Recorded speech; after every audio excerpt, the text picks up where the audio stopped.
Naturalmente, implicação da decisão do presidente Trump tem impacto para a werkgelegenheid em geral e também a inflação americana, que no final do dia, por traduzir isso mês, de maneira que o disposable income do povo americano vai atrás. Se esse é o caso, naturalmente, pode ter um impacto riba decisão, por exemplo, decisão de luxo, que, por exemplo, decisão para ir para vacância, que pode ter impacto agora riba entrada no turismo. E, no mesmo momento, nós temos Aruba tem um produto turístico muito forte, nós temos um bom mix, então, não está qualquer destinação, não está uma destinação que build up em relação com os turistas, com return visitors, então, nesse sentido, Aruba pode estar um pouco menos preocupado com outro país,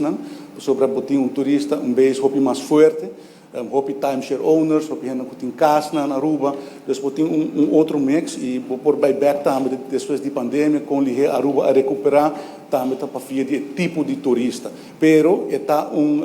risco que uma vez que o turismo baixa, que agora a entrada do governo também está baixa. Isso significa que afeta a norma, afeta os buffers que tem para grijpen se está necessário. Pero aqui o rato, na cintura profissional, nós também se quer essa pergunta diretamente, se que não está premirar, nós temos diferentes cálculos, assim, mas não é schatting, que passa se, por exemplo, turismo reduzir com 3%, que passa que turismo reduzir com 6%, que sai unificar para crescimento econômico, e agora aqui é modelo que nós temos,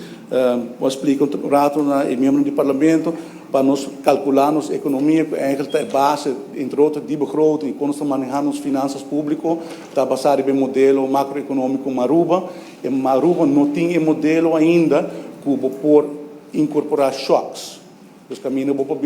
agora que tem drop, agora que tem aumento de preço de tanto por cento, então como para grijpen e que impacto tem para a entrada na belasting. Então que é tool que a Aruba está suposto de ter e nós como se trata com carta que recebe câmbio que agora vou pôr mais ligeiro monitor que está going on e sabe também como está reaccionar e não que está vir algo ad hoc como está chega pura mas é uma decisão para se você de antemano que se por exemplo, inflação sobe com tanto, ou entrada de turismo vai com tanto, que tipo de measures não vou por incorporar vanuit die begroting, para percurar porque da cumprir com a obrigação e também naturalmente percurar se tem espaço para van up um pouco de aumento de preço, Sr. Presidente.